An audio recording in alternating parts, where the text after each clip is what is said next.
bienvenue sur Rock'n'Roll en live à la Japan Expo en compagnie de Ted Etienne qui vient nous présenter son dernier jeu, Sifflard. Bonjour Ted. Salut mon Sion, comment tu vas? Ça va et toi? Ouais, impeccable, on vient de sortir d'une petite session de JDR là, avec les copains. On a vu ça, on a vu ça. On s'est régalé. J'espère que les gens se sont régalés aussi d'ailleurs. Ouais. Parce que vous, ça se voyait, pour le chat, ça avait l'air aussi de faire plaisir. Du coup, c'est génial. Du coup, tu viens pour nous présenter Sifflard aujourd'hui. Exactement, bah, mon petit bébé, mon petit jeu de société Sifflard qui va bientôt sortir en magasin. Ça y est, on peut presque annoncer, pas une date précise, mais en tout cas le mois. Il sortira en septembre, voilà, dans les magasins. Et pour ceux qui l'ont pris en Kickstarter, il arrivera chez eux au mois d'août. Donc eux, ils vont avoir une petite exclusivité avant tout le monde, avec en plus du matériel exclusif, parce que bah voilà, ils ont été les premiers à mettre la pierre à l'édifice. Et grâce à eux, et entre autres bah, les 2200 et quelques personnes 2000 qui ont pledge le Kickstarter. Donc vraiment, moi je les remercie de tout cœur parce que bah, ça a été vraiment le coup de pouce dont on a eu besoin pour que tout se lance correctement. Et ensuite, eh bien, ça arrivera en magasin au mois de septembre et dans le monde entier, parce qu'on peut le dire, et Sifflard, qui va s'appeler d'ailleurs Salami, va dans le monde entier parce qu'on a réussi eh bien, à l'emmener au Japon, en Corée, en Allemagne, Espagne, Italie, Angleterre. Là, récemment, on a signé avec le Chili, les États-Unis.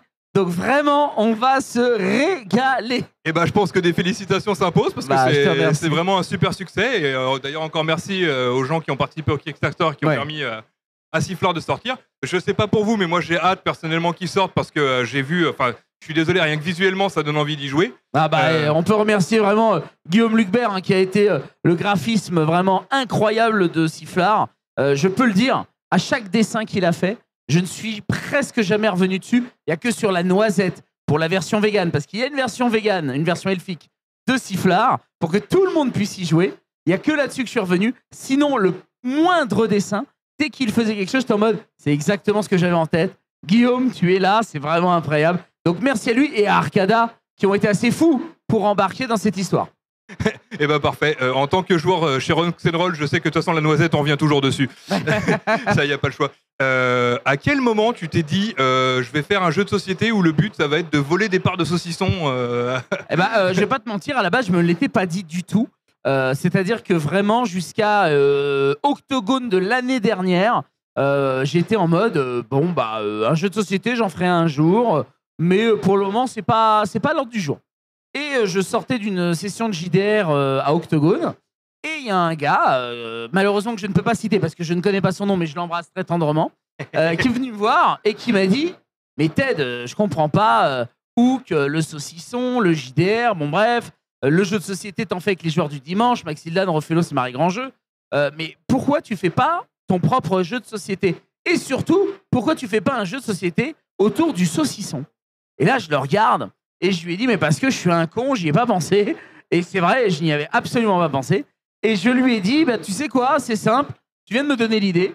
L'an prochain, à Octogone, il y aura un stand avec mon jeu de société qui s'appellera Sifflard. Et let's go, j'en prends le pari devant toi. Et il me fait, bah, un an, c'est peu court. D'habitude, c'est 2-3 ans pour un jeu. Je fais, tu vas voir, en un an, je vais réussir. Et je suis parti avec cette idée-là. On était donc en octobre. Novembre, décembre se passe et je crée une première version de Sifflard qui est un jeu de cartes. Absolument pas ce que tu vois là. Et je vais au Festival de Cannes avec Maxildan qui m'ouvre toutes les portes du monde du jeu de société. C'est-à-dire, il me présente Asmodée, Yellow, BlackRock, tous les grands éditeurs du jeu de société. Et par ma notoriété, entre guillemets, ça me permet justement d'accéder à eux et de leur présenter mon jeu. Donc, mon jeu de cartes. Tout le monde y joue, le trouve sympa, mais ils me disent, bon, les jeux de cartes, c'est un peu chiant, on en a beaucoup en ce moment. Et ce qui est embêtant, c'est que tu nous parles d'un jeu de saucisson, on voit pas le saucisson. Donc c'est quand même compliqué. C'est ballot, quoi. C'est ballot. Et donc ils me disent, en vrai, ton jeu, on va pas le prendre, mais avec les retours qu'on t'a fait, fais ta popote et reviens nous voir. Ok, je me barre de Cannes avec quand même 5-6 retours en mode, bon, bah pas ton jeu. Donc là, t'as deux solutions. Soit t'enterres le projet, en mode, bon, bah finalement, j'avais pas ce qu'il fallait, la bise. Ou alors tu te dis, ok, on va relever le défi. Tout le monde m'a dit exactement les mêmes retours. On va foutre le jeu par terre et on va recommencer. C'est ce que j'ai fait. Donc, pendant un mois, donc c'est-à-dire que Cannes, c'est mi-février, Ouais. Vers la mi-mars, je réfléchis, j'arrive toujours pas à trouver. J'ai toujours pas l'idée de cette pile.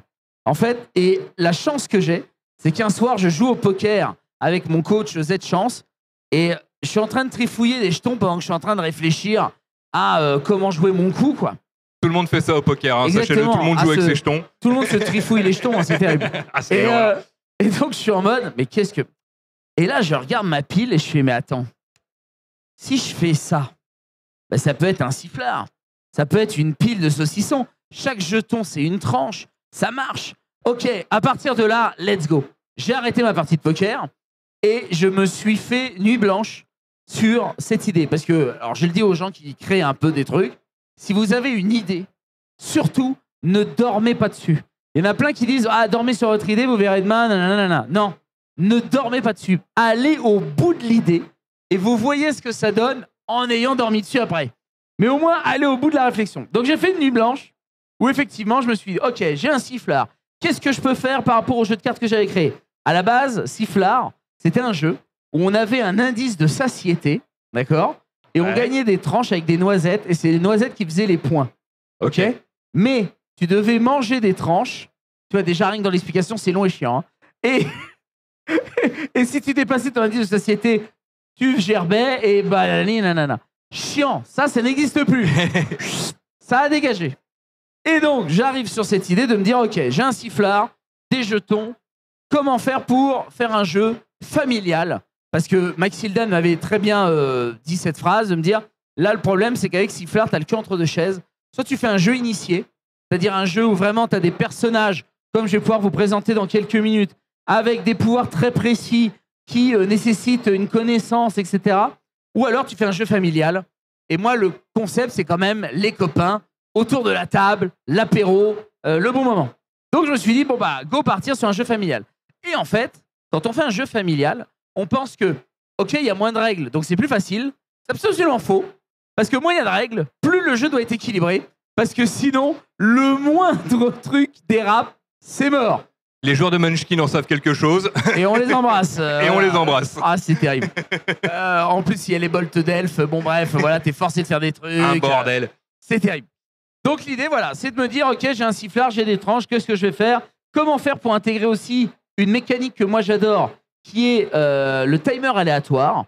Parce qu'en fait, il faut le dire, depuis plus de 30 ans, le timer aléatoire n'existe plus dans le jeu de société. Le dernier qu'il a fait, c'est Tic Tac Boom. T'imagines, on revient 30 ans en arrière pour se dire, mais attends, personne, alors qu'il y a plus de 600 jeux qui sortent par an, personne n'a eu l'idée de refaire du chrono aléatoire. Et donc, je me suis dit, let's go, chrono aléatoire. Et bien sûr, comment mettre quelques petits coups de pute, parce que j'adore trahir mes amis et les emmerder pendant qu'ils jouent. J'ai trouvé la notion de coup de poing qui est ici, ou la notion de bruit.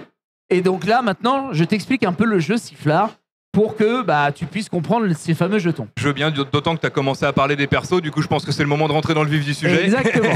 Donc, sifflard qui est ici est un jeu familial, d'accord, qui se joue de 2 à 7 personnes, voilà. Vous devez jouer, alors par contre, avec une application, c'est un jeu hybride, d'accord, parce que le timer aléatoire, en fait, le concept de créer un objet qui fasse le timer aléatoire, etc., coûte excessivement cher. Et en vrai, le timer aléatoire sur l'application rajoute un côté ludique, parce qu'on va rajouter des pas pour faire croire que le tavernier revient ou pas, des choses comme ça. Bref, on crée un peu de tension, une musique, une ambiance. C'est ça qui est sympa.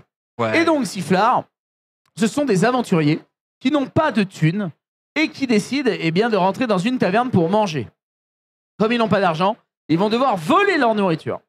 Et bien sûr, sur le comptoir se trouve un magnifique sifflard. D'accord ? Et donc, ils se disent qu'ils vont voler des tranches. Bon sifflard, bien gros, bien gras, bien épais, qui n'attend que. Et c'est le fameux sifflard de Hook, titre. Il pendait à nos lèvres depuis le début. C'est pas faux. Hook, que vous connaissez peut-être, parce que c'est l'un des personnages de Table Quest que j'ai joué justement avec AlphaCast, qui logiquement doit être juste derrière la balustrade derrière nous pour un interview. Bref, et donc je suis parti avec cette idée de me dire, ce barbare, il est connu entre autres pour le saucisson, pour être un mec qui, je pense, après l'aventure, a créé une taverne pour les aventuriers. Bref, c'est à lui qu'on va dérober du saucisson. Okay. Donc, de temps en temps, il se barre dans la remise, il s'occupe d'une autre table, etc. Salut ma poule. Et dans l'idée, en gros, c'est que vous allez voler du saucisson pendant qu'il n'est pas là.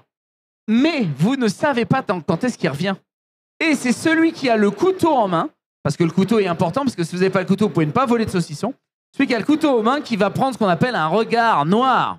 Ok, un regard noir, c'est pas grave. Ça veut dire que où qu'il arrive, il te voit avec le couteau. Toi, t'es là, et lui, il fait oh, hop, qu'est-ce que tu fais avec le couteau? Mais dis donc, mon saucisson, il a baissé, bordel de merde. Et là, tu fais bon, c'est pas grave, je suis pas sûr que ce soit toi, donc let's go. En revanche, sur le deuxième regard noir, tu dégages de ma taverne. Et voilà. Et l'idée, c'est de ne pas prendre 2 regards noirs, de prendre le plus de tranches de saucisson possible, les mettre bien au chaud dans votre besace, parce que toute tranche qui n'est pas dans sa besace revient ici. Et c'est surtout que si Hook revient et qu'il voit du saucisson en dehors de votre besace, bah c'est vous qui voyez, et donc regard noir. Voilà. Et pendant que, bien sûr, les gens sont en train de voler, vous avez 2 pouvoirs. Le bruit, qui permet de bloquer un joueur pendant 3 secondes, pendant qu'il est en train de voler. Donc, vous pouvez lui jeter 1, 2, 3. Mais vous en avez un deuxième, vous pouvez tout de suite lui relancer 1, 2, 3. Un autre joueur peut faire un truc. 1, 2, 3. On peut s'acharner, faites-vous plaisir. Vraiment, c'est le jeu de l'acharnement. Et enfin, on a le coup de poing qui permet de voler, c'est-à-dire pendant qu'un mec est en train de voler du sifflard, poum, on lui met une patate, on lui vole la tranche de saucisson qu'il volait, on lui vole le couteau, c'est à nous de jouer.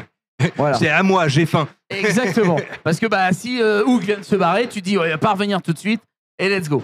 Donc voilà, et vous avez tout un pléthore de personnages, bien sûr que vous allez pouvoir incarner. Il y a une version normale où les personnages n'ont pas de pouvoir, c'est un archer. En revanche, vous avez un mode expert qu'on a développé où chaque personnage va avoir un pouvoir supplémentaire et donc vous allez pouvoir jouer avec lui et pouvoir améliorer encore Sifflard pour plus de fun. Merci beaucoup Ted d'être venu pour nous présenter Sifflard. C'est avec grand plaisir. Encore une fois, on l'attend avec impatience, donc en août pour le Kickstarter et un peu plus tard pour les autres. C'est ça, vous pouvez encore l'acheter sur internet jusqu'à fin juillet.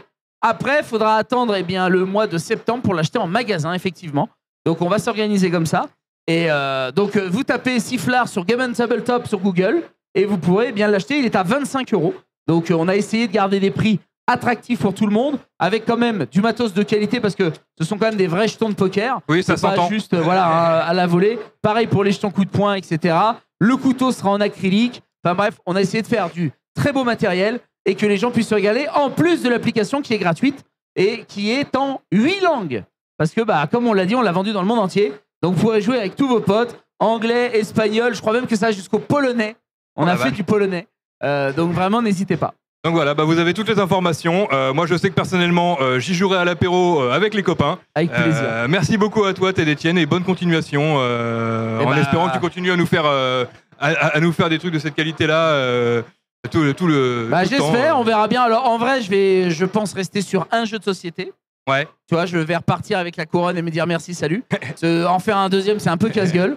Mais en tout cas, celui-là est fait et bien fait, j'en suis très fier. Je sais que j'ai eu pas mal de bâtons dans les roues dans le sens où on me dit oh là là, jeu d'influenceur, ça peut être chiant, etc. Parce que malheureusement, on a eu pas mal de jeux un peu bancals. Moi, j'ai envie de dire aux gens, venez l'essayer. Et une fois que vous l'aurez essayé, s'il vous plaît pas, tant pis, ça peut arriver. En revanche, vous aurez au moins goûté. Et ça, c'est ce qui me fera plaisir à moi. Écoute, encore merci à toi. Pour tous les gens qui nous suivent sur Rock'n'Roll, moi j'essaierai avec plusieurs autres personnes de la chaîne d'avoir un sifflard, d'en faire une partie et si possible de vous en faire notre ressenti parce qu'il nous intéresse vraiment. Et je vous dis à bientôt. Merci beaucoup Ted. On se serre la pince. La bise. Allez, salut tout le monde. Allez, salut tout le monde.